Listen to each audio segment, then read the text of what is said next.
Welcome to the Spin Wiz Comic Show. Whoa. From Raleigh, North Carolina. Join us for exclusive interviews with the publishers bringing you the newest titles in indie comics, webcomics, movies, and more. No way. And now, here's your host, Jeff Palumbo. Ladies and gentlemen, welcome to the stream. My name is Jeff Palumbo. It's great to have you here. If you're coming in live, we're doing it a little bit later. I'm speaking to this fine gentleman over in the nice state of Colorado, and we are just trying to get things going. I had a little bit of a hiccup there of some streaming software. So thanks for being here. It's a little bit early, but I'm hoping you're really putting us on, and it's more like a family show really tonight. As you put me up next, put me in the seat next to everybody else at the dinner table. Just put your laptop there and let me talk to everybody. I'll look at little Jimmy. Little Jimmy, eat your beans. Deborah, well done on the steak. And Bill, put your head up, Bill. Sit closer to the table. Come on. So great to have you here tonight. It's going to be a great time. With me tonight is actually one of my friends. He and I met couple years ago now. I'm going to say a couple years ago now. Oh, why, thank you, Snuffer. I appreciate that. So we met a couple years ago. We get along wonderfully, amazingly enough, even if we weren't actually comic book-esque type people and he wasn't one of my partners and I wasn't advertising with him, we'd still be friends. That's the best thing that I can say about this guy. He's super down to earth. You don't want to arm wrestle him because he'll tear your damn arm off because he's still extremely strong. And very good looking as well. Just a looker, if you will. We're really going for both male and females to watch this stream and be like, well, damn. So I'm going to bring him in because I've been talking enough. And I will say this beforehand. We both support our veterans. Thank you to all of our veterans out there. We won't get into that too much. We got some surprises coming later in the upcoming months. So, ladies and gentlemen, without further ado, our boy Joe Vallen. Joe, you are here. What's up, everybody? How you doing? Welcome. Damn. How are you, man? I'm better than average. So you are better than average. Better than an average Joe. Yeah, exactly. That's awesome. Well, I appreciate that. I know we had a little, it was my fault, so everybody knows. I had a scheduling error today. Joe was still kind enough to say, you know what, that's not an error, it's just an opportunity. I got this. We made everything happen, and now we're here. We're here talking about comics, and the good thing about Joe, and I can't pump you up too much, Joe, but you're now a writer, not only author, I guess a writer and an author are two different things now, right? Because a writer of comic books and an author of novels. Right? Yeah, and screenplays and television. And television and voiceover work. Yeah, I'm doing my own audiobook now, yeah. Yeah, so, I mean, that's amazing. I would say that you are my Russian doll of friends. and that you get one layer in and you're just like, holy shit, there's another doll. Like this guy does so much and that there's more dolls. You're like the onion that gives that doesn't make you cry. Yeah, when I was a kid, I was a bit of a jack of all trades, and I was always so upset that I wasn't very good at any one thing. But later in life, I had time to develop what I was good at. And you kind of level up one thing at a time. And, I just turned 40. And sometimes when you look back, and you've spent 20, 30 years touching base with this one thing over and over, sometimes you do reach that level where you're good at a lot of things. Mm-hmm. And I'm not saying I am, but I'm comfortable at a lot of different, doing a lot of different things. So. And you're good at a lot of different things. I think that's because when we first met, you actually only had Unkillable Joe. Mm-hmm. And then you started FIBBER. Yeah. And that's where we hooked up from a comic book perspective. But I read Unkillable Joe and loved it. Thank you. So, and that's not me saying, so everybody knows, that's not me saying, oh, he's on the site. We don't have Unkillable Joe on the site. It's a novel.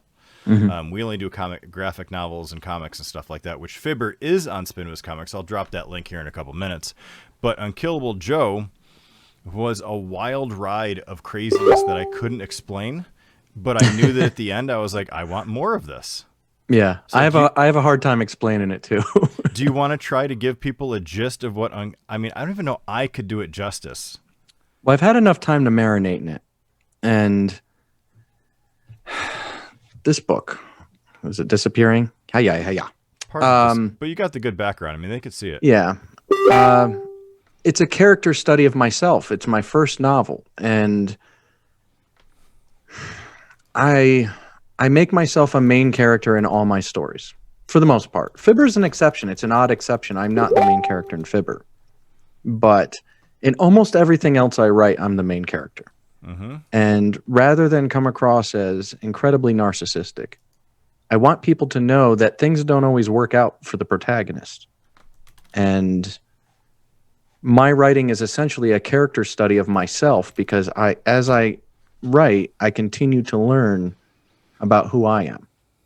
And I write to find out who I am. And I'd say it's cheaper than therapy, but once you get done with book design, printing, and editing, it's really not. But it is a similar effect. And after each book, I get this weird depression. After each project, I get this weird depression. And you think you'd be ecstatic, but I'm depressed. And it's because another little piece of me was just encapsulated somewhere. And it's almost sad to see your weaknesses drop off.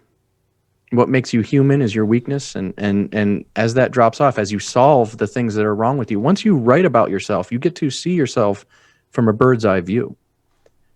And nothing corrects character defects like reading them and having other people read them and being that exposed. And I think, I don't know, it's just so meta. It's such a trip. But Unkillable Joe is about a subpar comic creator whose characters come to life and confront him about how poorly written and designed they are. And the narrator hates his guts as well. And the narrator is also me. And the narrator is me who created Joe as a character. Which, I mean, there's that Russian doll thing again. So it just got terribly confusing. So I pantsed the book, meaning I wrote it to find out what would happen. I followed these characters around, and they're all incredibly overpowered, as a terrible writer would make. So yeah, by the time I got to the middle of Unkillable Joe, I was as along for the ride as the reader is by that point.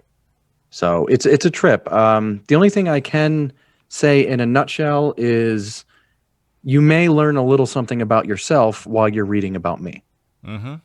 That's about the best way I can put it. And the multiple versions of you. Yeah, it's really weird. Because you, if there were a fifth wall, you found it. That other fourth dimension that's somewhere all around us. Yeah, it's somewhere layered in. I thought it was a great story. There were a couple pieces where I'm like, I had to reread it because I'm like, wait a minute, did this just happen? Yeah. And it does. And you're like, yeah. And then, I mean, the visuals are fantastic. I think the way it's written, it's easy to visualize a woman with... You go ahead and say it. large assets. Well, and also, I don't describe her larger-than-life exactly. asset set. Yes, and it's one of the female main characters in it. She looks however you want her to look for the most part. I mean, I do say she has silver hair and violet eyes, and then there's assets. But I purposely didn't describe her at great detail. You know, because it's different for you than it is for me, and that would make it timeless, and that would make it fun for everybody and personal. So, was she wearing a purple outfit? I can't remember. I feel like there was a purple outfit in there. For a lot of the story, she's wearing a bed sheet. I do remember that. Yeah, and that is true. She is wearing a bed sheet through most of it, and yeah, well done. And eating peanut butter. Yeah, she loves peanut butter. I mean, how can't you really? Yeah, especially if you've never had it before. I mean, think about if you've had peanut butter for the first time. How would you describe it? You know, and that's he gives her a peanut butter sandwich, and she mistakenly refers to it as a pea butter witch of the sands. Yeah, and but she loves peanut butter and after sex too. Yeah, it's a good after sex treat. I mean, yeah, I've never tried it, but it's worth a shot. So anyway, so we have Unkillable Joe. We have FIBBER, so I already dropped the link of FIBBER in there. It's free to read. Go check it out. It's really very well done. Thank you. And is Rob still working on 3? Because we have FIBBER 1 and FIBBER 2.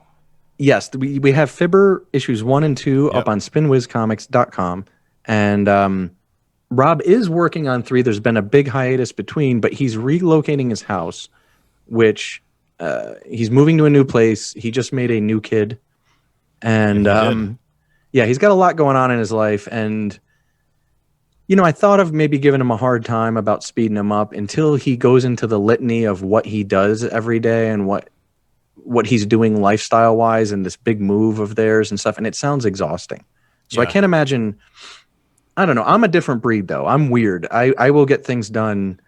I don't care if my house is on fire. I'll finish writing something if I have a deadline. But I do understand where if he's just not into it, I don't want to force it. So it is on hiatus till he relocates, which is happening right now. And then I'm going to let him get settled. And then I think the best way to speed Rob up is just to come out with other comics. And then his competitive side comes out and he wants to do FIBBER 3. So he has done a big chunk of it. I will say that. Mm-hmm. So who knows? It's going to come out when it comes out. I'm not worried about it. I don't think the reader should be. If you guys haven't read FIBBERs 1 and 2, then you have no cause to complain. That's right. Right. And if you have cause to send out instant messages and all that stuff and say, where's number 3? Sure. And we don't Rob. mind that at all. That's actually flattering. Mm-hmm. So go ahead. Go nuts. Hit them up. I have people, for whatever reason, recently pinging me about Chimera. Nice. Just randomly, like, hey, and I haven't talked to these people in years, and they're like, hey, where's issue number 2? And I'm like, what? That's awesome. You still remember that? And they're like, yeah. And I'm like, well, that's great. Now I just need to find time to do it. Money is obviously, it's not easy it's expensive to put a comic together, but the fact of me trying to get it done with all the rest of the things I have going on. Yeah, it's crazy. It's nuts, but I want to do it. I want to see, again, like you, when you're writing, you get to a certain point, you're kind of like, I want to see where this goes. Mm-hmm. And I think I have to get back into that moment of, I know where he needs to go, but I want to see how I start writing again and because it takes time. I almost want to do a short story or a couple of short stories for people, have them publish them, just to knock the cobwebs off to get me back into pure writing style again. Well, that, and anybody that's read Unkillable Joe is familiar with this concept. It's in all my writing. It's a theme that goes throughout all my writing is, according to the metaphysical laws of the multiverse, once you've created a character and you've given voice to that character, even if you've just told somebody about a character, there is a universe out there somewhere, probably, where that character exists. Which is why those of us who write occasional horror stories are plagued with guilt sometimes. And because it's like, well, how many people have I killed so far? Right? If you watch Stranger Than Fiction, Harold Crick, that's Will Ferrell. Spoiler alert if you haven't seen it. Gets to meet the author that's writing him. And she's horrified because she only writes tragedies. She has to kill the protagonist every time, and he's the protagonist. And he meets her to ask her, please don't kill me. And I feel that way about everything I create, and I don't know if it's true or not, but I will say this, on Chimera, on anything else, if you only have one issue out of something, those characters are still living their lives somewhere, doing things behind your back, growing, learning. And sometimes you need to step away from them to let them develop enough to where a new story would be prudent. And sometimes their lives get boring. Sometimes they don't develop quickly, and you need to move on to something else. So I think maybe if you think about it like that, you've already done your job, even if you never wrote issue 2. But you should, because the more you write, the larger their universe gets, and you're kind of hooking them up, is the way I look at it. That's some deep shit, dude. Is it? Yeah. I'm about as deep as a puddle. Well, your puddle is I don't know. You're talking a couple leagues deep, because that was crazy. So to that point though, if you believe in the galaxy or the energy of the universe or whatever, something keeps coming up. If you haven't written something in 7 years, yet every now and then something continues to pop up in your life that reminds you of it, then that's something telling you to get on it. That's the way I see it. And that just might not be reading. It might not be a character. It might just be, something pops up in your life and it is front and it is apparent, and it shouldn't necessarily be there, but it is. And it's an oddity where you'd be like, that's odd. It's not odd. It's something somewhere telling you to get off your ass and go do it. My problem is my ass is always off doing a million other things, and I can't find time to really get it. But it has been on my mind now for the last couple of months. I know you and I talked about it 3-4 months ago, but since then it's really itching me. I also have a children's book that I came up with that the outline seems fantastic. And it's something that I think a lot of kids would enjoy. You should get with Lily on that. She started a division of her publishing house for children's books. When did this happen? When I wrote 2 of them. Oh. Well, I mean, that's good too. Yeah, but I got to put them out under a different name, because you can't just Google Joe Vallen and get my children's books alongside Unkillable Joe, alongside Dear Hearts, alongside. I mean, I'm going to traumatize kids, Well, so, I mean, like you said, therapy now, therapy later. Yeah, what's the difference? What's the difference? I mean, get it through writing, get it through reading. Well, you mentioned that, you keep hearing, or you keep getting the sense that something keeps plaguing you to write these things. One way to look at that too is, I'm not a religious person by any means, but that could be your characters reaching out. That could be, I mean, who do you pray to? Right? And maybe somebody wrote you. Ooh. You see? So that could be them just saying, hey man, I'm claustrophobic in this little box of one issue you put me in. Like, I need something more. I'm raging out here. Like, this sucks. So you could look at it like that. And, do you know the majority of the scientific community subscribes to the theory of the multiverse too? It's not even just true. That's not even just like a hairbrain. They believe it's the only way to describe how the 4th dimension may work. So I'm no smarter than any of them, but I'm not even close. So I'm just kind of going off of, maybe if that's true, I should be more mindful of what I write. Well, you say you're about as deep as a puddle, but I think your puddle stretches universes. So, I mean, by accident. Yeah, I mean, hey, it's all good. It doesn't matter how it gets there as long as it gets there. So we'll see what happens. Maybe I will jump back into issue 2. I'll send you a copy, see what you think, just for. I think you should. Just for giggles. I think you should. And then the children's one, I think, as soon as I outline it the way I want, I'll let Lily read it.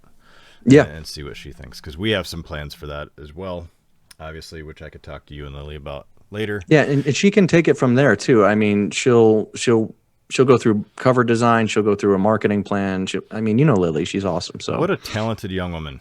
Yeah. So, and we'll have to have Lily on the show one of these times. I think you should. Just her alone sometime. Yeah. I don't know how, I mean, would she do this? Would she do our show? Yeah, 100%. She does interviews all the time. Oh, good. Yeah, she's on the radar now. I don't normally talk to Lily. It's like I talk to you, and we shoot it, but Lily and I are all business. That's how it divides with us, is that anybody that has business with me, you got to talk to Lily, because I'll forget 2 seconds after. I make it a point to avoid reality at all costs. So she's the one that keeps like the lights on. You know what I mean? Like, yeah. I wouldn't think to pay an electric bill. Like, that's not even I don't even know where do I send it? I don't know. But she does everything. She's a handler for me in a way. She keeps me on the rails. She keeps me happy and content. She keeps me from harming neighbors or anything else, and it's like, if you have that good division like that, there's a trust develops that I know with, like, I have another book coming out. I know she's going to sell it well. I just know that. So I can just focus on the writing. Can we talk about your next book? Sure, if you want. Yeah. What's the next book? My next book is entitled International Best-Selling Author Joe Vallen, by Joe Vallen, The True Cost of Success. And What it's about is it's a very loose. I don't want to call it a sequel to Unkillable Joe, but I'm the main character again, and I am the most lucrative author of all time in human history. I've made more money than any other author ever has, and about most of the way through the first act, I find out that may be somewhat of a fluke, and I realize my career may be a bit of a fluke, and it turns everything on its ear. And I'm in a bit of a writer's block at the moment, and I am forced to write a novel that will cement my legacy, but also prevent World War III. Oh, yeah, no pressure. So, no pressure. So it's a wild book. I'm honored that people like Unkillable Joe, and I'm thrilled with it. But there are kingdoms of growth shown in the writing of this new one. I have trained relentlessly to get better. I have taken every online piece of advice I could. I've tried to apply it. I've studied the hero's journey. I've studied classic story tropes. I've read a lot. I've really put in a lot of work to try to better my craft. And it really shows in this new book. It has the charm of Unkillable Joe, for sure. Same dark humor. It's a tragic comedy, for sure. But it's like, I don't know, it's like a more seasoned author wrote this, I'd say. Well, you are a more seasoned author now. For sure. I mean, 2 books out, like I just completed it. 3 weeks ago, I finished The Rough. And I had to sit back and, like, it's not like I'm smelling the roses or anything, but it's so much better written. I mean, they're both strong stories for sure, but this one, like, it just flows in a really nice way. I love it. And I'm very, very proud. Well, Unkillable Joe was a very fast read. Yes. And not in a bad way. It just, the pace was well done, and you just ripped right through it. Is this the pacing about the same? 30 chapters. Yep, same 30 chapters. That's going to be my formula. I like 30 chapters in a novel. I like about 60,000 words. I like about 310-ish to 20-ish pages. And I adjust the pacing on this one per my whim. I've been listening to David Lynch talk a lot about storytelling, and I've been, kind of studying Chuck Palahniuk, Tom Robbins, a lot of the classics. And I understand that masters aren't just good at getting you to devour the pages, flip the pages. Sometimes they're really good at keeping you there when they want you there. Like if you look at, like The Shining. We watched The Shining the other night. There are scenes that are Kubrick is a master at this. He doesn't care if you're uncomfortable. He doesn't care if you're entertained. You want to get out of there. You want to move on to the next scene. If the story's not ready, it's not happening. And that's power. And I wanted a little taste of that. So there are chapters where you may want to get out of there and I won't let you. And then there are other chapters where you're like, damn, that went by really quick. But I think overall, it's kind of classic in the way that once we get to the third act, everything moves really, really quickly. It's kind of like we just set up all these pieces and then I tip a domino and I step back. And I wish the reader luck, because it's I think it's really going to screw a lot of people up. Even better. I can't wait. It's messed up, man. It's really messed up what happens, but I think it's beautiful. And this one, I don't know. I want you to come away with a sense of like multi-dimensional beauty, like that there's something bigger than you, but you still count. And I think, and then the real tone that I'm going for, the true cost of success, that's why it's subtitled that.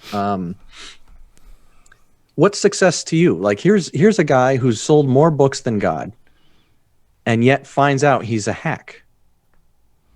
And it screws him up. He's forced to write a true book now. And when you think of things in terms of legacy, nobody is going to care about your sales.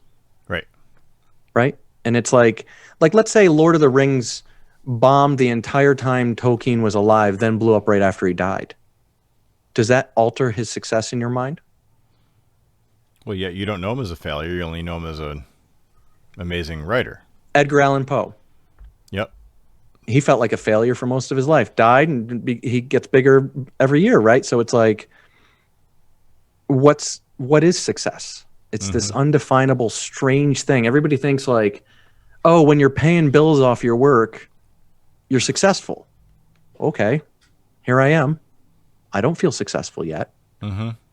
So what is success? And I think success is when you outlive your own expiration date. When you can, by making myself a main character in these stories and touching back on what I felt about the laws of the multiverse, Joe is going to live much longer than I will in Unkillable Joe. That Joe will live much longer than I will.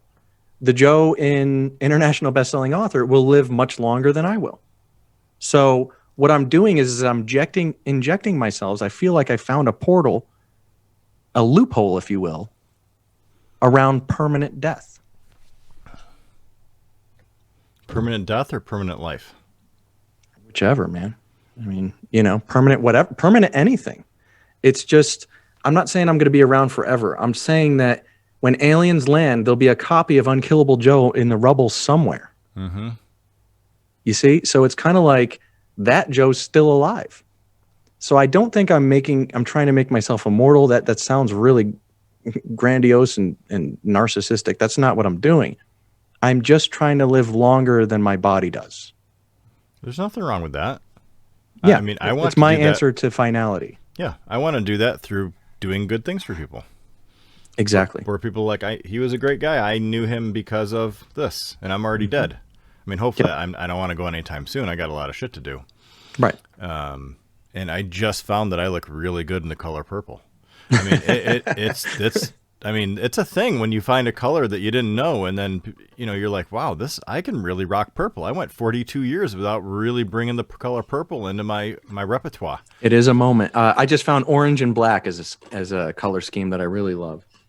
Yeah, I mean, Halloween. I mean, yeah. Devil's Night. I dig it. And I mean, I'm a Syracuse fan, obviously, so I've always known orange. Orangeman, yeah. But black is tough. Orange and black is tough to pull off as like a sexy thing. Yeah, yeah.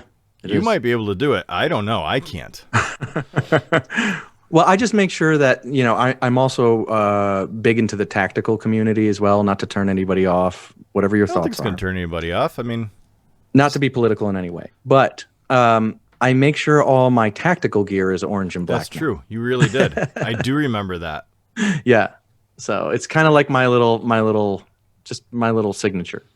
Hey, that's okay. And so what else? I know you're working on even more stuff. So obviously you're going through Unkillable Joe and releasing audio versions.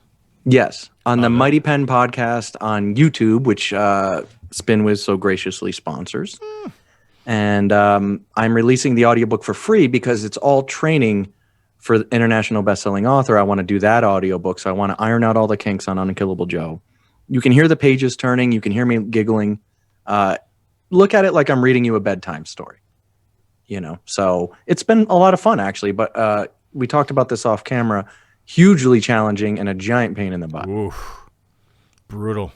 Yeah. And I would love to do it too. It is, when I heard it, I was like, I'm so pumped about it. And then all the work that went in, I'm like, how the hell am I supposed to do all this business? So time and consuming. grow it, plus do all this editing? Because the reading is the easy part. Yeah. It's the editing that is a complete ball smasher. I find that even the reading's hard for me too. I find that like I'll start reading it and my voice will sound good. I think good. And then I'll start reading it and I'll get all these like weird mouth noises and like I'll have to burp. Yeah, right. And I got to edit all that crap out. And it's like, why is this popping up now? And I know it's all psychological, but it really annoys me. Can we eventually do a scene, whether it's for your new book and we're just going to do one of the chapters where it's only 2 people? And can we do it live and you're one of them and I'm the other one? Sure. Yeah, like a script reading. Yeah. Yeah, I'd love that. And I'm going to say that I could even be Joe and you could be the other guy if you really I'd prefer that. I'm sick of being Joe. Jesus, I'm trapped here.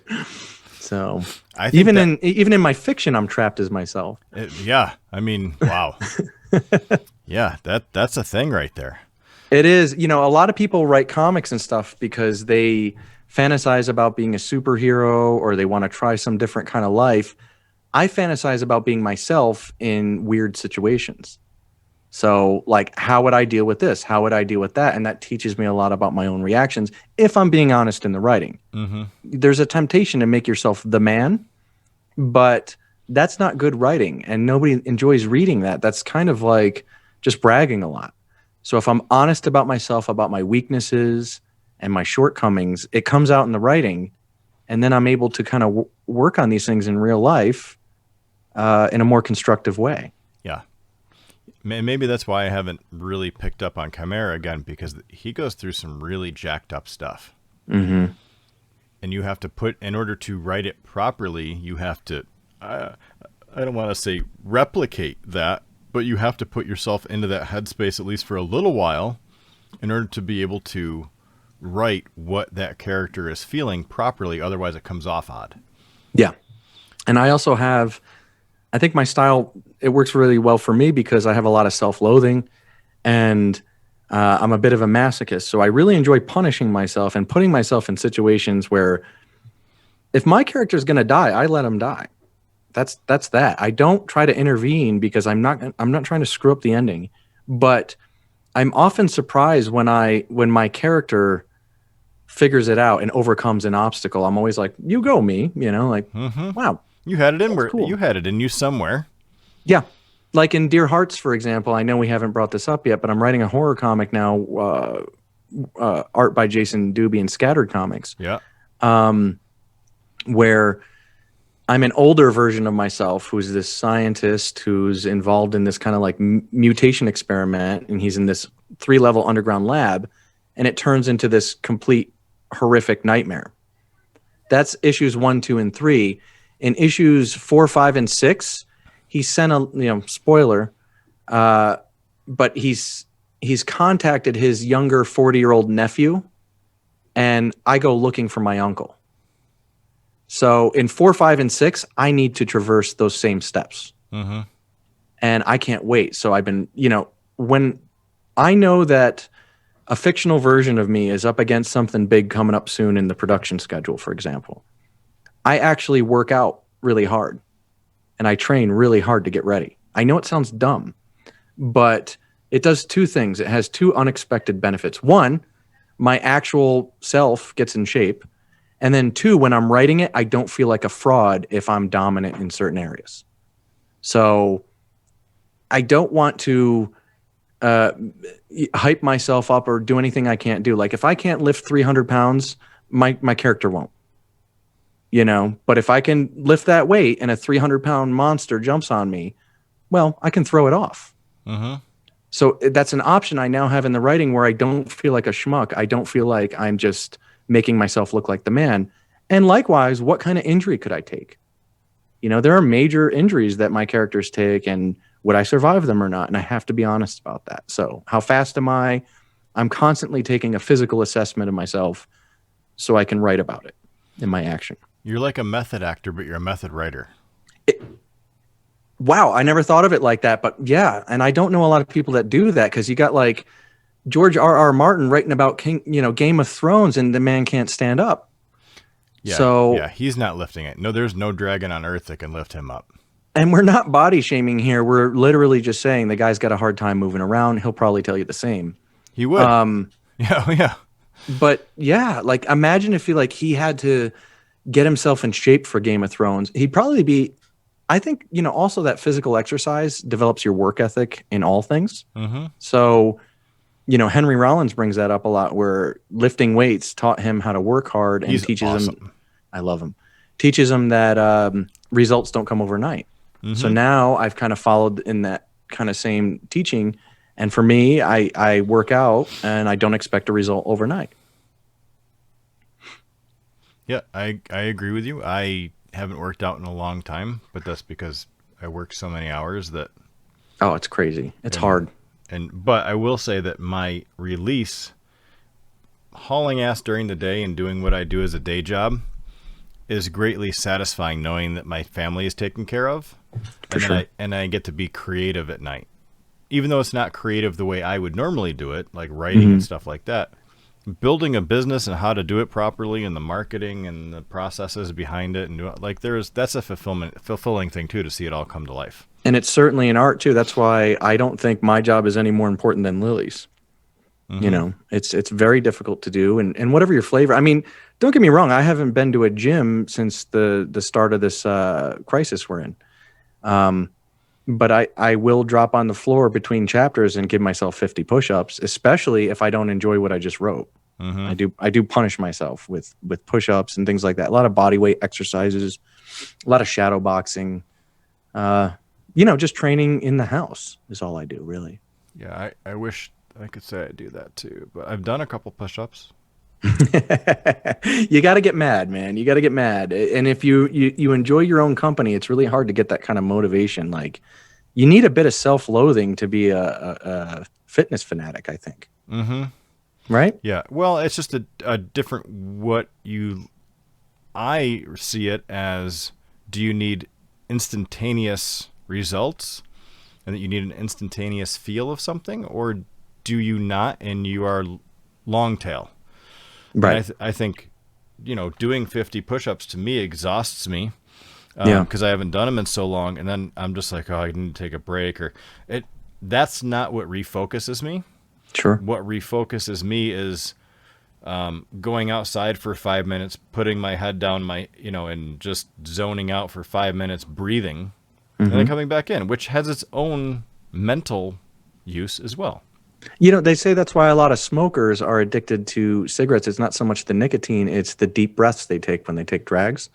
And it's very calming, even though it's a stimulant.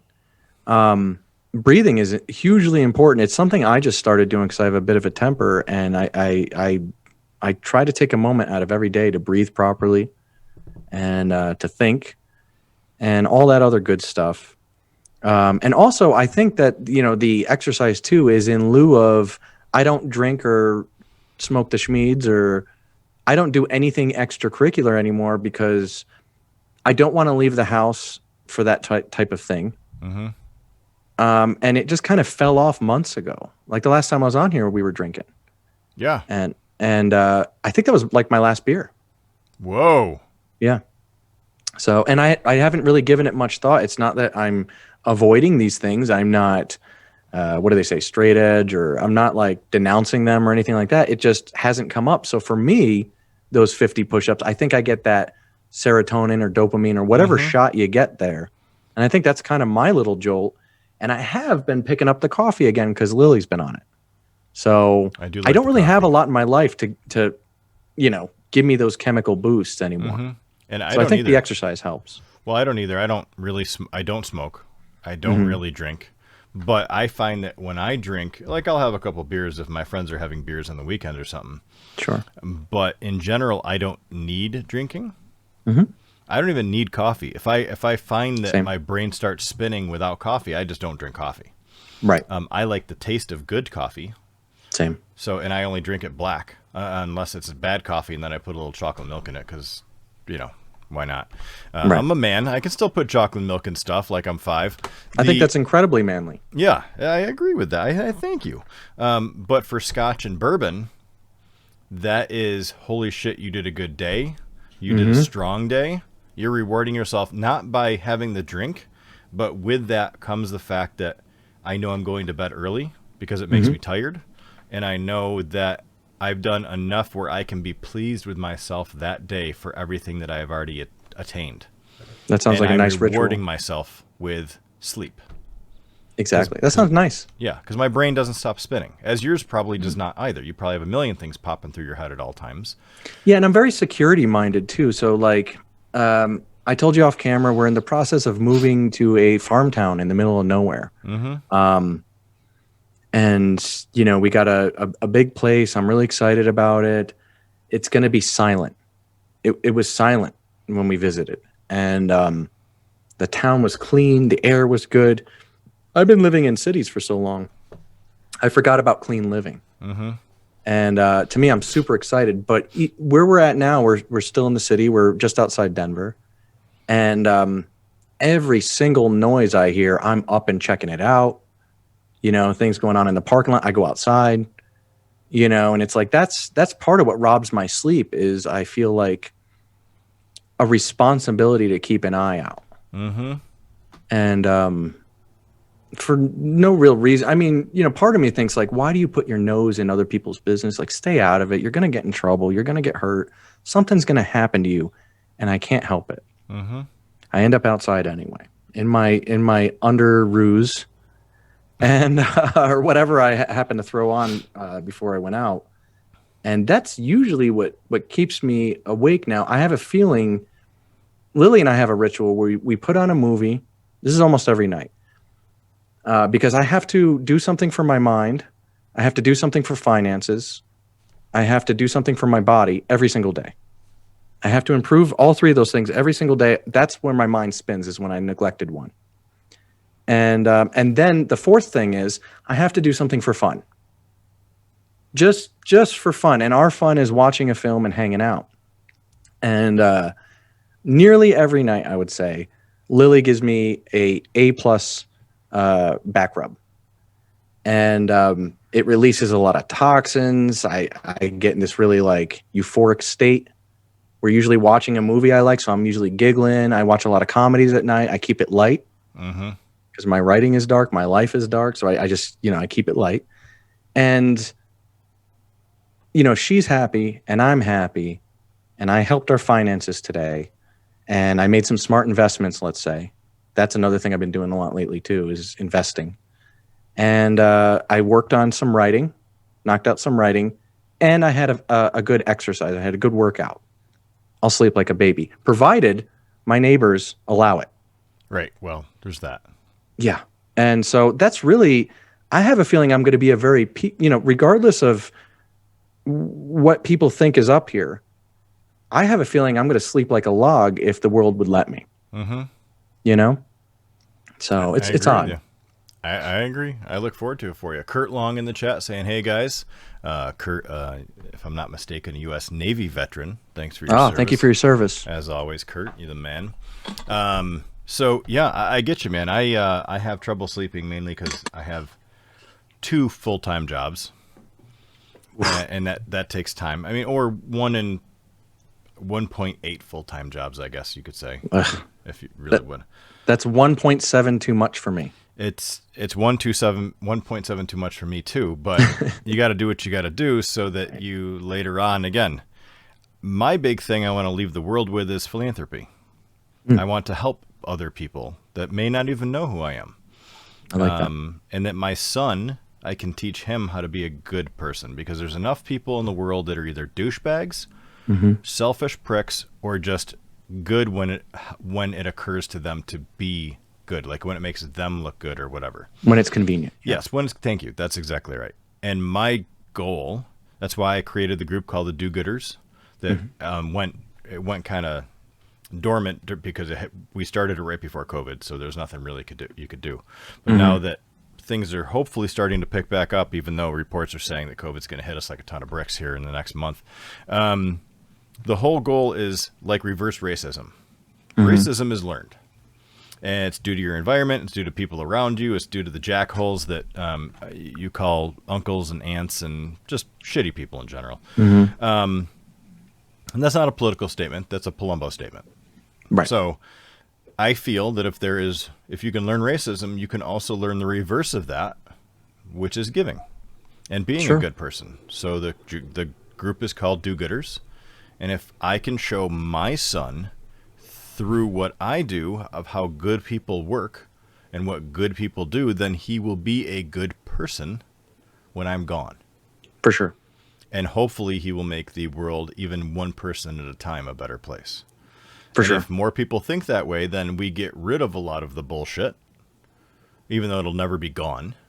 Yeah. But you can negate parts of it and chunks of it, and you can start doing the right thing. So I guess that's my goal. That's what I want to leave with. That's perfect. That's actually also one of the themes of the next book as well. You touched on that. The other thing too is you mentioned somebody in the chat, their military service. We're working on something now. We are. This is true.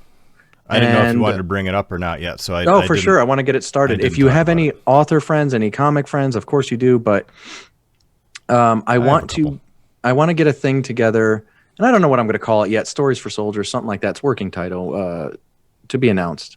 Lily's going to put it together for me. It was my idea, but I'm not doing any of the work, so I can't take credit. It's going to be Lily's project, and we're working with shout out Anthony Lopez. Thank you for your service. He's going to be plugging us into military folks all around the globe, and what we're going to do is we're going to get authors to donate 5 to 10 copies of their books for deployed soldiers during the holidays, and you are going to get them reading comics, and tons of them for free. I love it. It's a captive audience. You got to read my stuff if I send it to you, and you're bored laying in a cot. You just worked all day, especially if they had a bad day, man. If they had a bad day, you had a bad day out. Happens to all of them. Happens to everybody, but especially soldiers, especially people doing all these brave things, regardless of what you think politically. You have to understand these people that enlist and join the armed forces, they believe they're protecting us. They believe they're doing it. And that's all I need to know. That is incredibly righteous. So, regardless of your stance on the politics surrounding each conflict or whatever, you got to love a soldier. Yep. That's all there is 100%. to it. They're the finest people on the planet. They are selfless people, and I admire a lot of what they do. And this was really important to us. So we're going to get it together. We're working towards it now. I want this year to be the first year. It's going to be an every year thing, and I think it's going to grow as the years go on. And we're going to get more and more organized and get more books into these people's hands. And I have a feeling that once they connect with an author, it's going to be for life. I think so. Right? Because they're going to get hit with these stories. I mean, there might be stories that don't connect with you. You get a book sent to you, you go, what's this? You read it. It's, you think it's garbage. Fine. But just like we appreciate their, what they're doing, they're going to appreciate the gesture alone. I know that for a fact, because I've been involved in these programs in the past, and we've always gotten a lot of gratitude. So we're going to do it again. And this time it's for authors and comic creators. If you want to be part of it, contact Lily, probably Instagram at just Lily Aurora, or Twitter, same handle at just Lily Aurora. Or they can grab me and I'll get Lily's information to them. Even better. And let's get this thing going by this holiday season. I want books going out, period. I know it's a little rushed for some people, but donate 5 copies of your book. Donate 5 copies of your comic. It's not going to kill you. We support each other's Kickstarters every freaking month.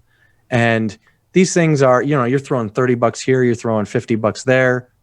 What's it going to cost you to mail out 5 copies of your book? It's not going to kill you. And I think it's just a thank you. That's all we're doing. So we'll talk about it more as it develops. It's a fairly new idea, but I think it's going to be a good thing, man. And I'm excited. And thank you, by the way, for being receptive to it.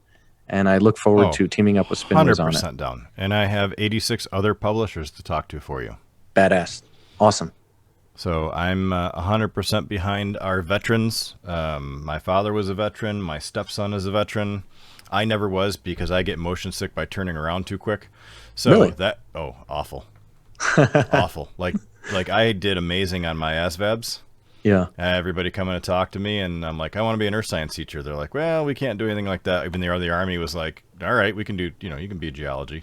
But I wanted to do that, and then they're like, well, what do you think about traveling? I'm like, I get really air sick and motion sick and car sick and boat sick, and they're like, okay, have a wonderful day. And that was the end of the conversation. So, but again, to your point, the selflessness, even if they go in thinking I have nothing else to do in my life and I have no way out and I need this, I guarantee somewhere in there, you're like, damn, like you're doing it for somebody other than yourself. Oh, dude, I was always far too selfish, and I was busy being a really bad dude. So for me, I figured, why am I going to go and, go die for some politician I never met, right? And that's not the right way to think about it. Right. That's not why they're going there. They're not going there because some politician they never met. They're going there to uphold our values. They're going there to keep us safe. They're going there to be a presence in many cases. I did I was in the private sector security most of my working life, and 90% of my job was being a presence. You know, some bad dude or whatever just sees you there, and then they don't pull the nonsense. And that's a lot of what our soldiers provide for us, that security of being a presence. You know, the best defense is a strong offense. And we've always been spoiled with a very strong offense. Mm-hmm. So it's that I'm grateful for. And it's the thought behind their service that I'm very grateful for. And also salt of the earth, fine people, hard workers, like honest, look you in the eye. They deserve whatever we can do to make their lives a little easier. Mm-hmm. And if we can do that by giving them some comics to read on their downtime, it's the least we could do. I'm pretty sure it's the least we can do. Yeah. I even have, I found multiple copies in a box of Chimera. Nice. That I'm actually going to be donating myself. There aren't any anymore. Like that's it. These are version 1 from 8 years ago, and they're still mint condition. So nice. If you're getting one, I would say keep it. I mean, show your buddies if you want, but you know, who knows? Maybe someday that'll just be worth like 17 cents. and then you're really into it. So as the comic flies, as the comic flies, that's for sure. Or just use it for kindling, or use it to wipe your ass if you need to. I mean, that kind of thing happens too. You know, you might need a little fire when you're out there, and it's great for kindling. So, well, listen, man, it has been almost an hour. Anything else you want to chat about before I let you go? I'm going to come on all the time. So, I mean, this is ongoing. Anytime. You guys can just Google me, Joe Vallen, 2 L's. I'm not hard to find. Thanks to Lily's good marketing. And the new book will be out this holiday season. We do have a new comic coming out called Dear Hearts. It's a horror comic. Subscribe to the Mighty Pen podcast on YouTube. That's one to watch. And also, if you go to joevallenwriter.com and wait around for about 3 seconds, the mailing list will pop up. You enter your email there, and a PDF copy of Unkillable Joe gets instantly sent to your email. So you can read the book for free. You can also listen to the audiobook for free at the Mighty Pen podcast. I'm not trying to get your money. Those that have read it, though, I would like more reviews on Amazon. We're a little light on that. I left one. Thank you, sir. But other than that, not much, guys. Just be kind to everybody. Empathy is the path to just everything in our society. And the loss of empathy is a lot of the unrest and the problems that we're seeing now. So you got to be able to put yourself in somebody else's shoes, and you have to be able to bridge that gap. Or you better be prepared to back it up. Yep. And if you're not excited about backing it up, maybe use words. Try a little harder. Stay away from the incendiary comments. Lily and I both deactivated our Facebook accounts. Yeah, I was going to say, stay away from Facebook. Delete it. That was the first thing to go. It wasn't helping my business. And if anything, it was hurting me because I was so busy sharpshooting and debating with everybody. I thought I was fighting the good fight. And here's another person that would have bought my book gone. So although there is moral ground to be fought, you guys have to understand that social media platforms like Facebook are literally just it's like robot wars. They just put you in this cage, and it's for somebody else's amusement. And it's they're drumming up engagement by us fighting for ad revenue. And that should make you feel stupid. Right. For and engaging. They're laughing all the way to the bank. They're laughing all the way to the bank. So don't give them any more money, and stop fighting these people, because when you go outside, they're not really around you. It's not like I go outside and get in this big thing. I mean, it is tense out there. I'm not going to lie. And I have had incidents recently even, but don't go looking for it. And, let's focus instead on what we have in common.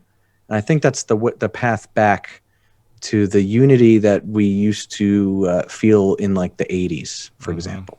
And I miss that. I was just a little kid, but I remember America in the 80s, and I would like that kind of cohesiveness. It just felt like we're Americans, and it was like this really cool thing in the world. We were the envy of the world at one point.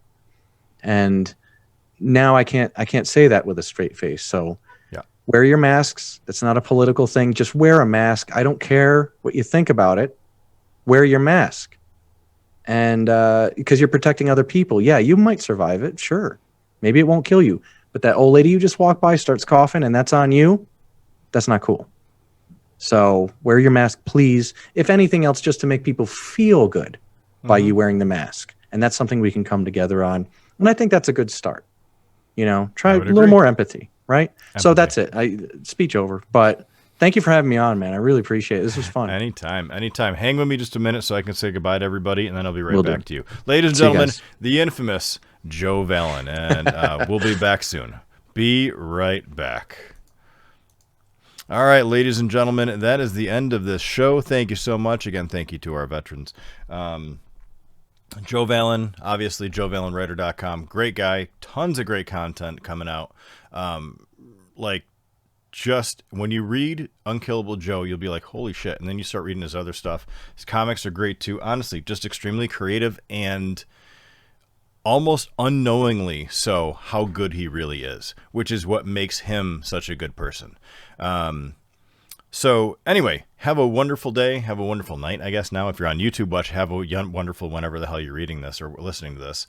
But at least if you're live on Facebook Live right now, have a wonderful night. We'll be back on Sunday with, I think it's going to be Nick Cannon from Phoenix Press. And then we have a ton of people coming. Thanks to everybody that is making this show even more popular than it was just even a month ago. You guys are amazing. And I'll keep bringing the heat and keep bringing on these great people. You just keep listening. That's all you have to do. So until then, go to spinwizcomics.com, download our app on iOS and Android, read over 400 titles for free. You'll never be able to do that. It's going to take you years to read all that stuff. And we have more coming every single week. So have a great night. Enjoy yourselves. Be safe. Be good. Talk to you soon. Later.